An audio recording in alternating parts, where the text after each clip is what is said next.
My own family called me useless while I was secretly funding and holding their entire business together. They took credit for everything and gaslit me into silence. But the moment I walked away, the money trail surfaced.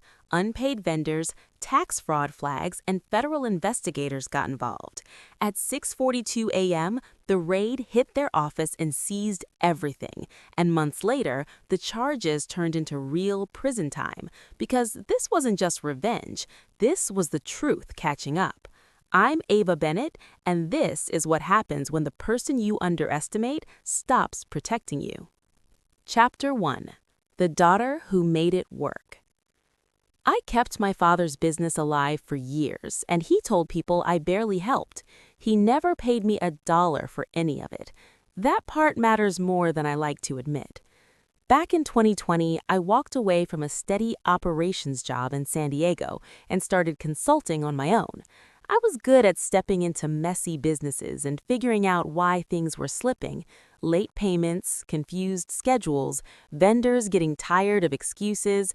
I would come in, straighten it out, and leave before the cracks showed again. I was making a little over $100,000 a year, enough to keep my life simple and under control. Then my father called and asked if I could take a look at his shop in Temecula. He said it like it was nothing serious, just a few things out of place, just needed someone organized. The moment I walked into Redwood Custom Signs, I knew he was wrong. It looked busy, but it felt off in a way I could not ignore. Orders stacked without clear timelines, invoices that had not been followed up on, vendors who were waiting longer than they should have.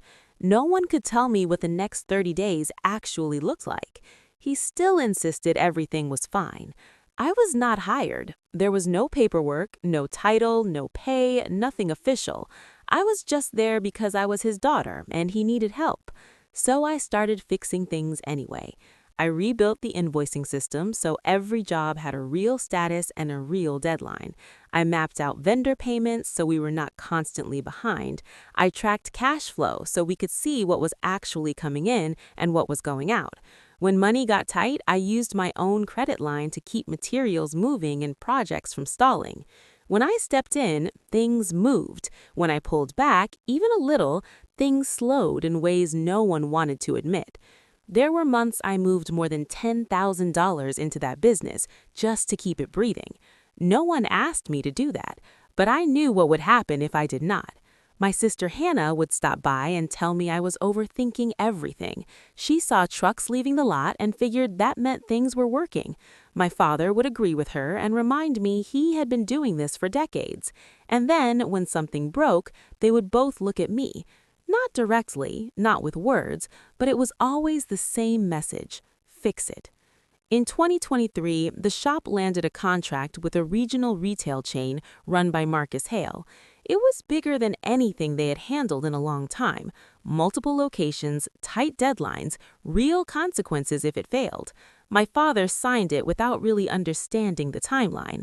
By the time I saw the details, we were already behind. I stayed late every night that week. I called our main supplier and pushed for earlier delivery windows. I rearranged installation crews so we could work multiple sites at once. I broke the rollout into smaller phases so one delay would not take down everything else. For a few days, it felt like holding a structure together with both hands while it tried to come apart. We delivered on time. Marcus pulled me aside after the final walkthrough and told me plainly that without that level of coordination, the deal would have fallen through. I thanked him and walked back into the shop where my father was already telling people how we kept everything on track. No one repeated what Marcus said. That was how it always went. Problems showed up, I handled them, and then they disappeared like they had never existed. From the outside, everything looked smooth. Inside, I could feel how close it was to slipping. There was one afternoon later that year that I cannot shake. A vendor called asking about a payment that was already late. At the same time, a client sent an email asking for an update we should have given days ago. Out in the shop, 2 installers were standing around waiting on materials that had not been ordered in time. It was not chaos yet, but it was close. I pulled up the system, made a few calls, shifted money where it needed to go, adjusted the schedule, and within an hour, everything was moving again, like nothing had ever been wrong. That was the moment something settled in my chest in a way I could not ignore. It wasn't that the business was stable, it was that I was stabilizing it. At the end of that year, I sat down and went through every number I could find. Incoming payments, outgoing expenses, what we owed, what we expected. I added in the money I'd been quietly putting in just to keep things current. Then I ran a simple projection. If I stopped covering gaps, stopped adjusting schedules, stopped fixing the small things before they turned into bigger ones, the business would run out of usable cash in a matter of weeks. Vendors would stop delivering, crews would have nothing to install, jobs would freeze halfway through, payroll would start to strain, calls would go unanswered because there would be no good answers left. 6 weeks, maybe a little more if nothing unexpected hit. I leaned back in the chair and read the number again. 6 weeks. Out on the floor, everything sounded normal. Machines running, someone laughing, a phone ringing in the distance. If you walked in at that exact moment, you'd think the place was fine. I knew it wasn't. For a long time, I told myself I was just helping my family. Sitting there, looking at those numbers, I finally saw it clearly. I wasn't helping. I was the reason it worked. And I didn't know it yet, but I was about to find out exactly what happens when I stop. Chapter 2. The night I disappeared while standing there. I found out about my own family's success party from a neighbor, not from anyone in my house, not from my father, not from my sister, and definitely not from the company I had been quietly holding together for the past 3 years. Angela texted me that afternoon asking if I was bringing anything to the celebration. I stared at the message longer than I should have, thinking maybe she had the wrong person. When I asked what she meant, she replied that Vale Signworks was hosting a backyard gathering to celebrate getting through a rough stretch. No one had told me anything. I drove over anyway. By the time I pulled up, the backyard was already full. Clients, vendors, a few neighbors I recognized, even a couple of people from the local chamber group. There were folding tables set up with catered food, string lights hanging across the fence, music playing just loud enough to make everything feel staged. I stood near the side gate for a second, taking it in, trying to understand how something this big had been planned without me noticing, or without me being included. My father was in the center of it all, holding a drink, smiling like nothing had ever gone wrong. He raised his glass and started talking, and the crowd naturally quieted. He said they had built the business through hard work and resilience. He talked about tough decisions, long nights, sacrifices. He made it sound like a story everyone there had watched unfold, something clean and admirable. Then he shifted slightly and gestured toward my sister.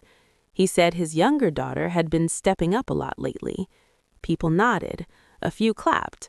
Someone even said that was good to hear. I stayed where I was, half in the shadows near the fence, waiting for my name to come up. It never did. Not once. It was not an oversight. It was too clean for that, too deliberate. A man I recognized from one of our larger accounts stepped closer to my father after the toast. He asked if I was still involved, said he usually dealt with me directly. I felt a brief moment of relief, like maybe the truth would correct itself. My father gave a small, easy smile and waved his hand like it was nothing.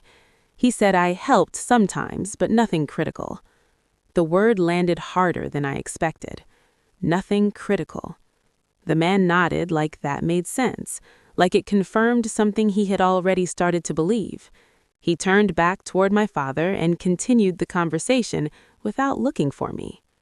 I could feel a few eyes flick toward me, then away again. That was the second hit, not just being erased, but watching other people accept the version of the story where I never mattered.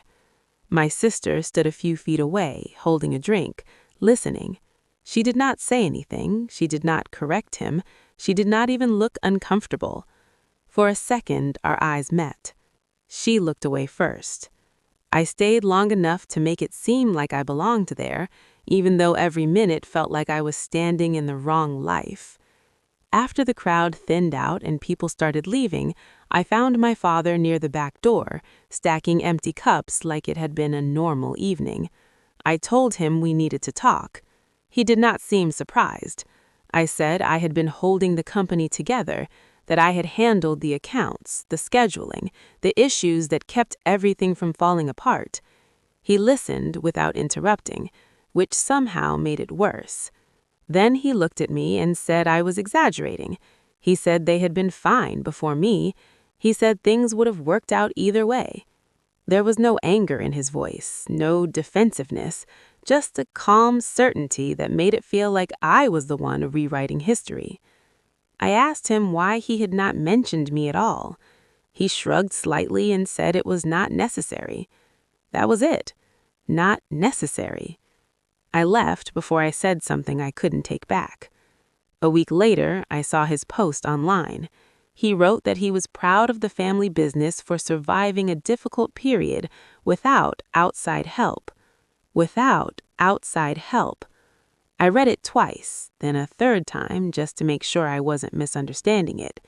People commented with congratulations, with praise, with admiration for how the family had pulled through. My name was nowhere in the post, not in the comments either. It was like I had never been part of it. That was when something shifted for me. Up until then, I had been trying to make sense of it as a family issue, miscommunication, maybe pride, maybe something I could still fix if I approached it the right way. But this was different. This was a rewritten narrative, and it was public. I started going back through everything more carefully. Old records, filings, anything tied to the business over the past 2 years. I noticed gaps I had ignored before. Taxes that had not been fully settled. Permits that were closer to expiration than they should have been. Insurance that looked like it could lapse if one more payment was missed. It wasn't just messy, it was exposed. I set up a meeting with an attorney named Claire Bennett downtown. She went through the documents quietly, asking a few questions, taking notes. Then she looked up and said that if something went wrong and if I had been financially involved, I could be personally liable. She said I might be the one they came after. The words stayed with me long after I left her office.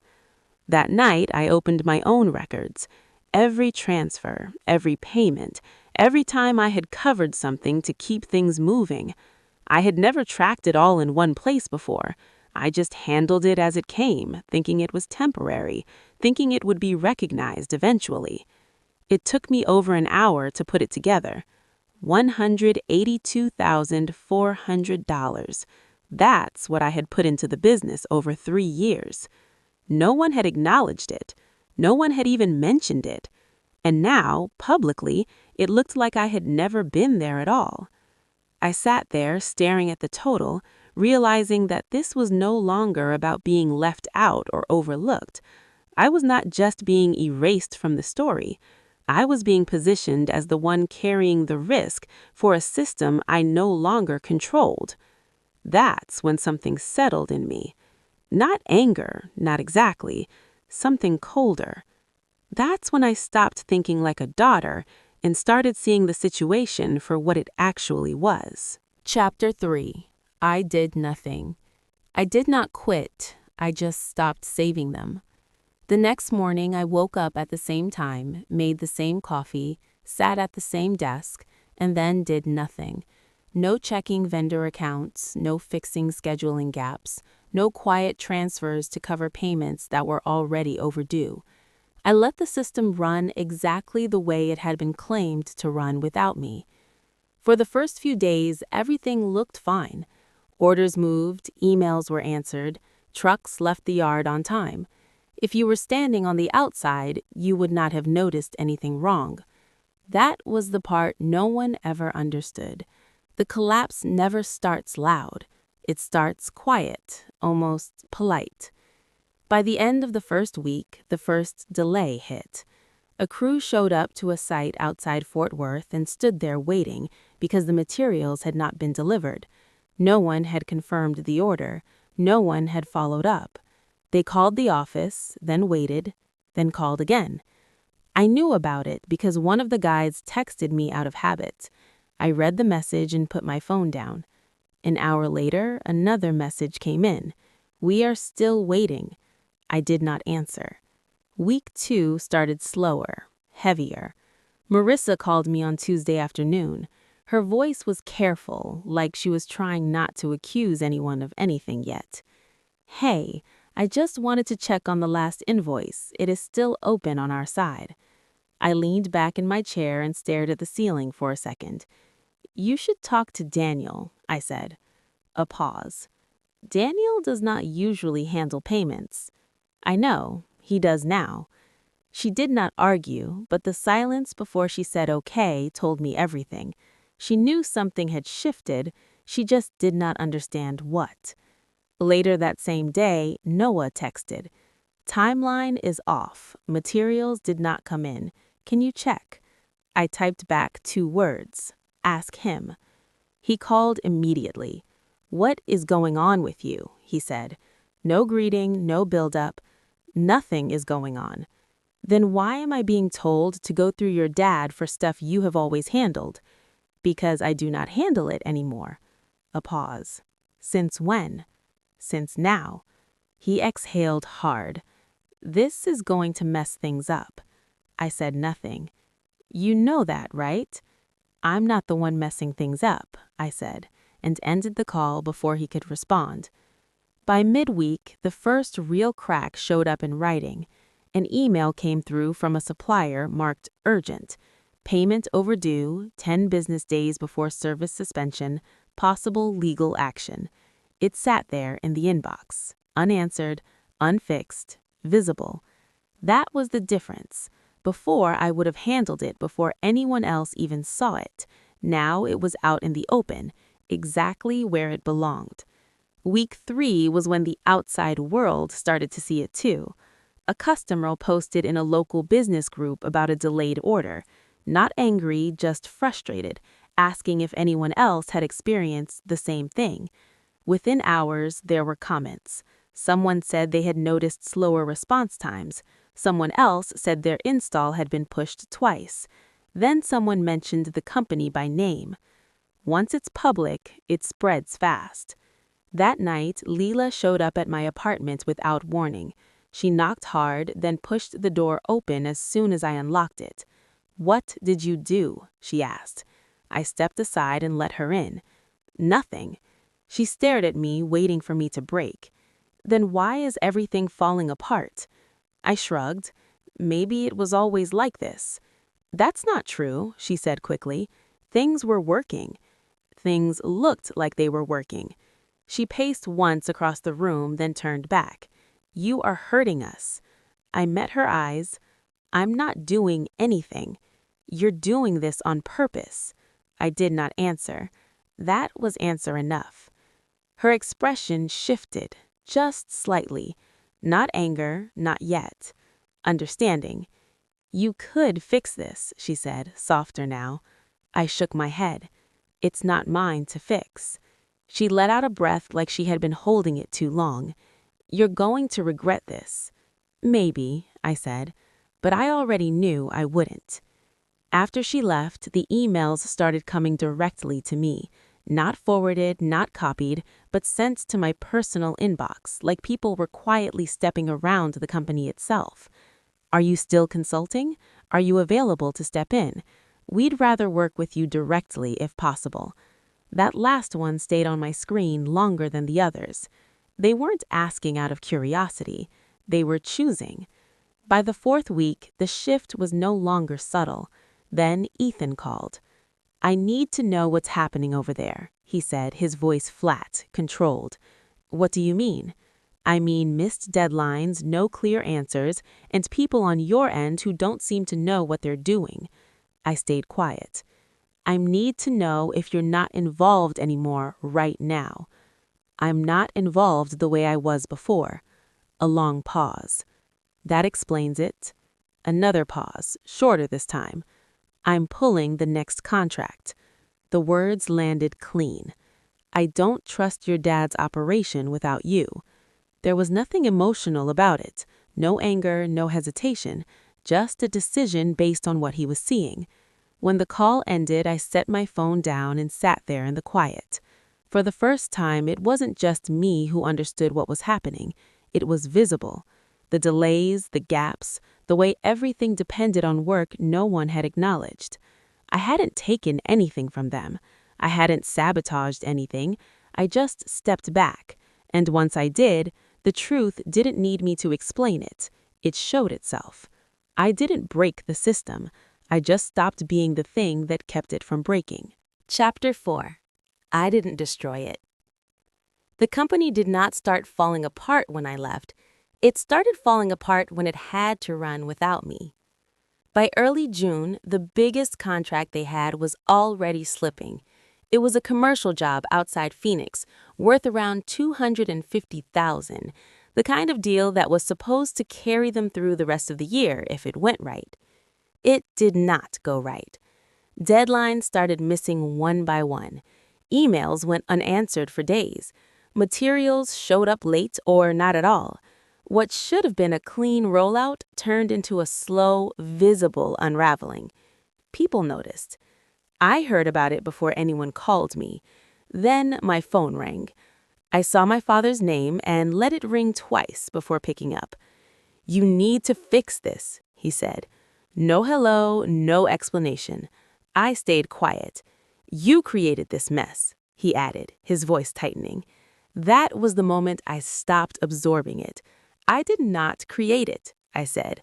"I stopped fixing it." A pause. Then anger. "You think you can just walk away," he said, "after everything this family has done for you?" I said nothing. "You owe this business," he continued. "You do not get to decide when you are done." I held the phone away slightly, listening without reacting. "This was never mine to carry," I said. "You are unbelievable," he snapped. "Maybe, but for the first time, I did not feel the need to explain myself." I ended the call. A few days later, there was a meeting with the client and several vendors. I was not invited, but I knew enough people involved to understand what happened inside that room. Ethan told me afterward. "They asked what went wrong," he said. "What did you say?" I told them the truth. I waited. "I said every time something broke, you were the one who fixed it," he continued. "And without you, this does not work." I closed my eyes for a second. "And your dad?" I asked. "He tried to push back," Ethan said, but no one in that room backed him up. There was a brief pause. "Marissa spoke up too," he added. "She said they trusted your process, not whatever is happening now." I could picture it. A table full of people who had seen the same pattern, finally saying it out loud. The kind of silence that follows when everyone realizes the same thing at once.